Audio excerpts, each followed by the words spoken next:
Hi hello नमस्कार मंडळींनो, सर्वांचे स्वागत आहे सुजाता पालवे किचनमध्ये। नैवेद्यासाठी आपण नेहमीच खीर, प्रसादाचा शिरा आपण नेहमीच बनवतो, पण तेच पदार्थ खाऊन आपल्याला खूप कंटाळा येतो। म्हणून काहीतरी नवीन म्हणून आज आपण मूग डाळ हलवा करणार आहोत। करण्यास अगदी सोपा आणि घरच्या उपलब्ध साहित्यामध्ये तो होतो। उपवासानिमित्त आपण मूग डाळ हलवा आपण करणार आहोत, तर चला बघूया त्याचे साहित्य।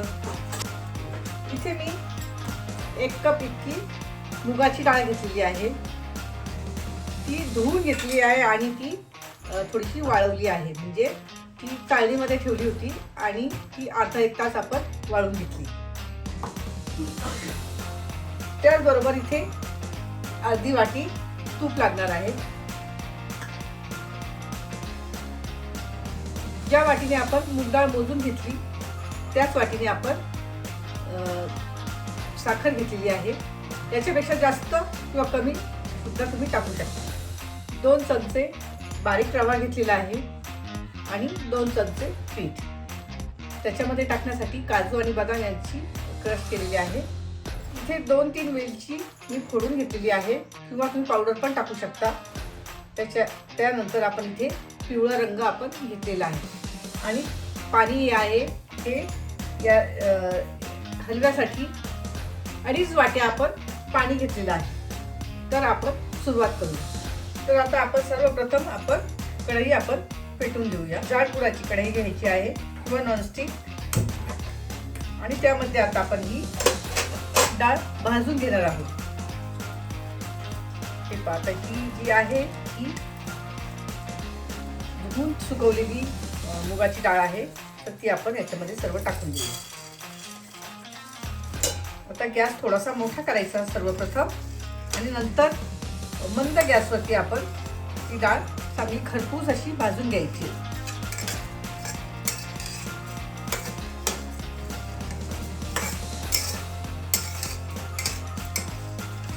जेवढी डाळ तुम्ही चांगली भाजाल तेवढा तुमचा हलवा छान होईल। आता आपली कढई ही तापली आहे, तर आता आपण गॅस बारीक करूया आणि सतत त्याला हलवत राहायचे। बारीक केली मी गॅसची फ्लेम, आणि हे आपण भाजून घेऊया। साधारणतः रंग बदलेपर्यंत आपण ते भाजून घ्यायचं। आता गॅस एकदम बारीक केलेला आहे, हे पहा फ्लेम अगदी लो आहे।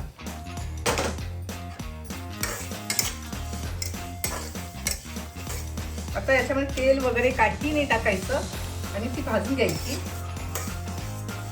जाडसर ती वाटून घ्यावी लागेल।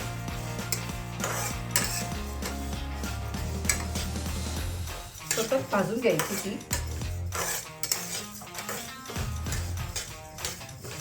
कारण आपण तशीच जर सोडली तर ती खाली लागू शकते। साधारणतः आपण आपल्या डाळीचा रंग हा थोडासा ब्राऊन होईल इथपर्यंत आपण ती भाजायची आहे।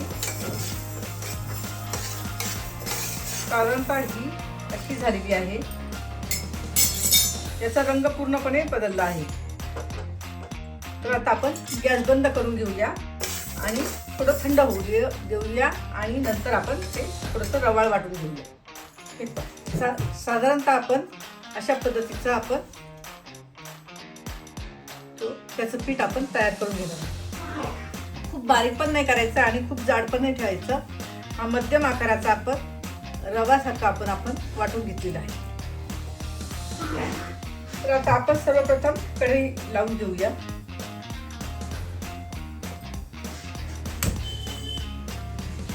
आणि हे अर्धी वाटी तूप आपण याच्यामध्ये टाकून घेऊ।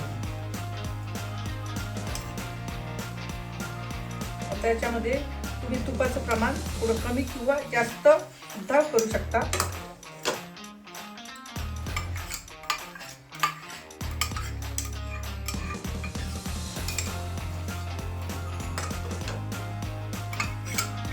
आता त्यामध्ये आपण हा 2 चमचे आपण बारीक रवा आपण टाकून घेऊया,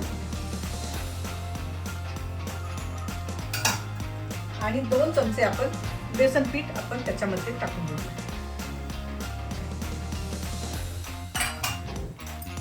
आता हे व्यवस्थित असं भाजून घ्यायचंय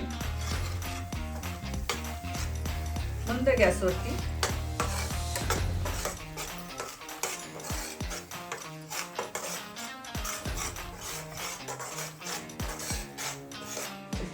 हे भाजून होते तोपर्यंत आपण इकडचा गॅस चालू करूया. आणि त्याच्यामध्ये आपण 1.5 वाटी आपण 2.5 वाटी आपण पाणी टाकलेलं आहे. म्हणजे ज्या ग्लासने आपण किंवा वाटीने आपण डाळ मोजून घेतली आहे त्याच वाटीने आपण पाणी मोजायचं आहे. साधारण 1 वाटी मी मुगाची डाळ घेतली होती, त्याच्यामुळे इथे मी 2.5 वाट्या पाणी टाकलेलं आहे.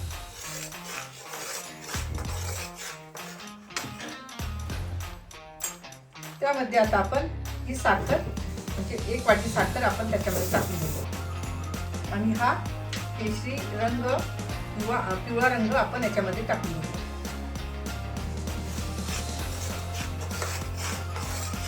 तर त्यामध्ये आपण हे ड्रायफ्रूट्स आपण त्याच्यामध्ये टाकून देऊया.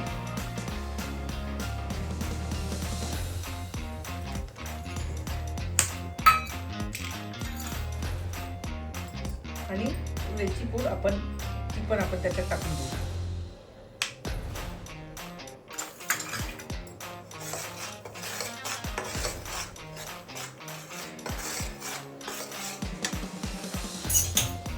ही साखर विरघळेपर्यंत आपण हलवून घेऊया इथे.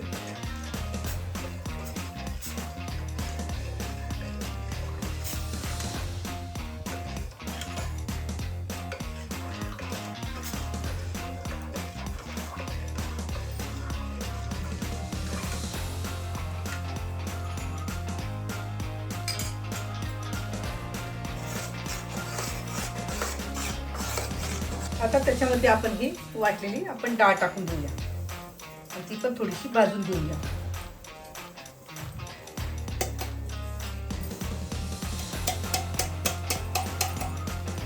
आता ह्या पाण्याला उकळी आली, आपण गॅस बंद करूया.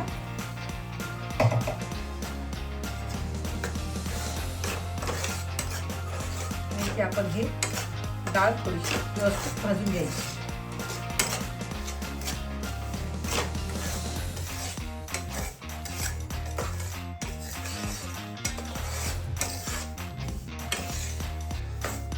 साधारणतः हा भाजला गेलेला आहे. म्हणजे मोहन थाळ करताना जेवढं आपण भाजतो ना तेवढंच इथे भाजायचं आहे. आता काय करायचं, हे जे पाणी ना ते थोडं थोडं टाकायचं आहे.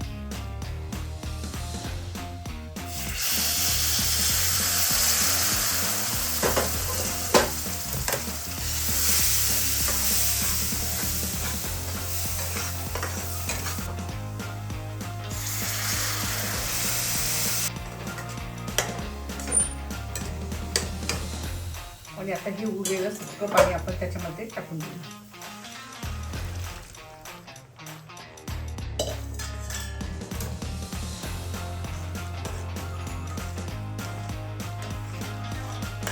आणि हे व्यवस्थितच हलवून घ्यायचंय. झाकून खोलून पाहूया.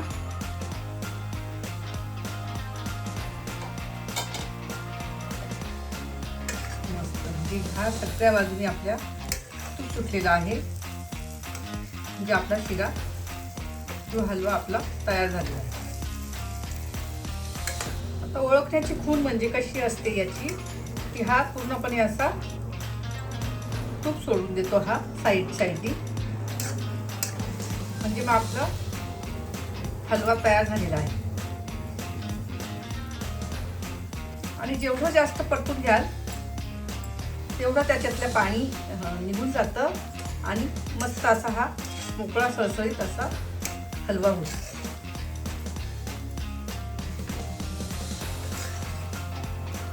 आता हे 2-1 मिनिट आपण परतून घेऊया. आता हा छानपैकी झालेला आहे. तर आता आपण गॅस बंद करूया आणि सर्व करूया. अशा प्रकारे आपला नैवेद्याचा हलवा आपण तयार केलेला आहे. मुगाचा हलवा अतिशय पौष्टिक आणि हिवाळ्यात खूप मस्त असा हा हलवा तयार झालेला आहे. अतिशय सोपी रेसिपी आहे आणि तुम्हाला जर आवडली असेल तर लाईक, शेअर आणि सबस्क्राईब नक्की करा, जेणेकरून माझे व्हिडिओ तुम्हाला येतील तेव्हा त्याचं नोटिफिकेशन सर्वात प्रथम तुम्हाला येईल. धन्यवाद.